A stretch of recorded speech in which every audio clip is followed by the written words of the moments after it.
মুহতারাম হাজিরিন, আমি আপনাদের সামনে যে আয়াত তেলাওয়াত করছি, এই আয়াত যখন আল্লাহ পাক নাজিল করলেন, ইন্নাল্লাহা ইয়াগফিরুজ যুনুবা জামিয়া, এই আয়াত যখন নাজিল হয়, মিস্টার ইবলিস, যিনি হলেন মানব কুলের 1 নম্বর শত্রু, ইবলিস আমাদেরকে সকল প্রকারের গুনার সাথে লাগায় রাখে। সারাদিন আমাদেরকে কুমন্ত্রণা দেয়, বিভিন্ন গুনাহের স্বাদগুলো আপনার সামনে উপস্থিত করে অন্তরের ভিতরে ঢুকিয়া আমাদেরকে ধোঁকা দেয়, গুনাহের কার্যগুলোর সাথে আমাদেরকে লাগায়। মিস্টার ইবলিস আল্লাহ নবীজির উপর যখন এই আয়াত নাজিল হলো, মিস্টার ইবলিস পাহাড়ের চূড়ায় ওইটা জুড়ে জুড়ে কান্না আরম্ভ করলেন। আর একটু সাউন্ড দেন, এটা তো সাউন্ড নাই। মুহতারাম হাজিরিন, মিস্টার ইবলিস বড় পাহাড়ে উঠা জুড়ে জুড়ে কান্না আরম্ভ করলেন।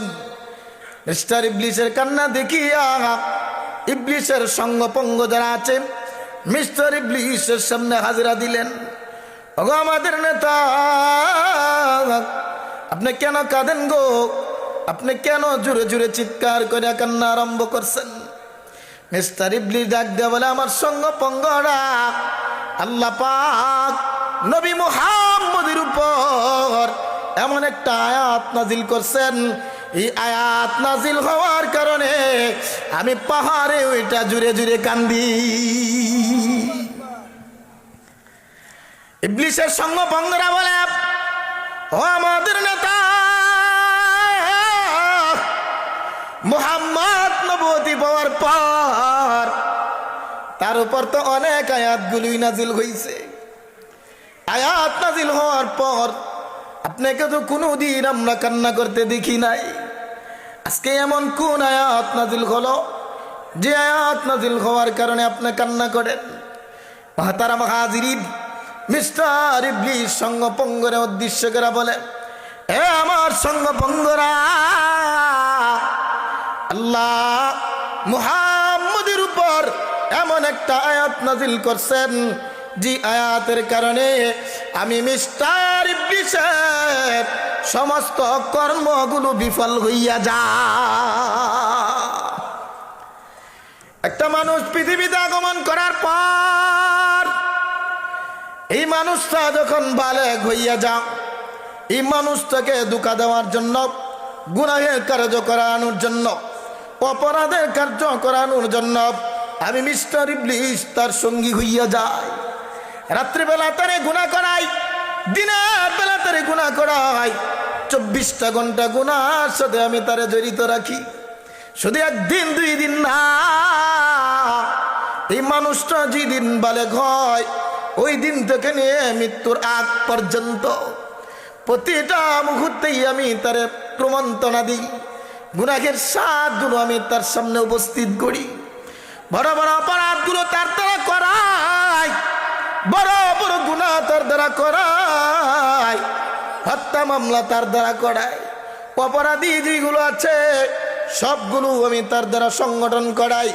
একটা মানুষ অপরাধী হয়, কারণ মানুষটা যখন অপরাধী হবে কিয়ামতের ময়দানে আমি ইবলিস যখন জাহান্নামী হব, তখন এই অপরাধী মানুষগুলোকে আমার সঙ্গী বানায়া জাহান্নামে নিয়ে যাব। তো আমি তো মানুষকে গুনাহ করাই এই জন্যই, যাতে কিয়ামতের ময়দানে আমি এই গুনাহগার মানুষগুলোর সাথে নিয়ে জাহান্নামে যাইতে পারি।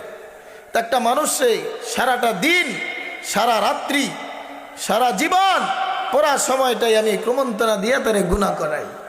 কিন্তু আল্লাহ পাক রব্বুল আলামিন মুহাম্মদুর রাসূলুল্লাহ সাল্লাল্লাহু আলাইহি ওয়াসাল্লামের উপর এমন একটা আয়াত নাজিল করছেন, যে আয়াতে আল্লাহ ঘোষণা দিয়েছেন, ইন্নাল্লাহা ইয়াগফিরুজ যুনুবা জামিয়া।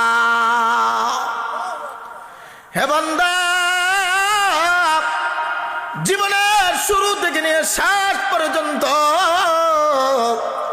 তুমি যত গুনাহ করবা তোমার গুনাহগুলো যদি পাহাড় পরিমাণ হয়, তোমার গুনাহগুলো যদি এই পৃথিবীর সমপরিমাণ হইয়া যায়, হাজার হাজার গুনাহ যদি তোমার হয়, সমুদ্রের ফেনা পরিমাণ যদি তোমার গুনাহ হয়, আমি আল্লাহর কুদরতি পায়ের সামনে হাজিরা দিয়া চোখের এক ফোঁটা পানি ছাড়িয়া তওবা যখন করবা, তওবাটা করতে দেরি হবে, আমি আল্লাহ তোমার জীবনের সমস্ত গুনাহগুলো মাফ করে দিবা।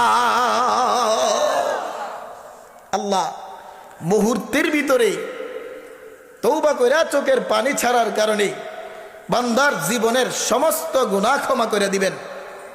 তা আমি যে একটা বান্দারে তার জীবনের প্রত্যেকটা মুহূর্তেই তারে গুনাহ করানোর জন্য নিজে সব সময় লাগিয়ে থাকি, সব সময় তার পিছনে খাটি, সব সময় তারে গুনার সাথে লাগায় রাখি, এই যে আমার কর্ম, একবার তওবা করার কারণে আমার তওবাগুলো সফল না বিফল?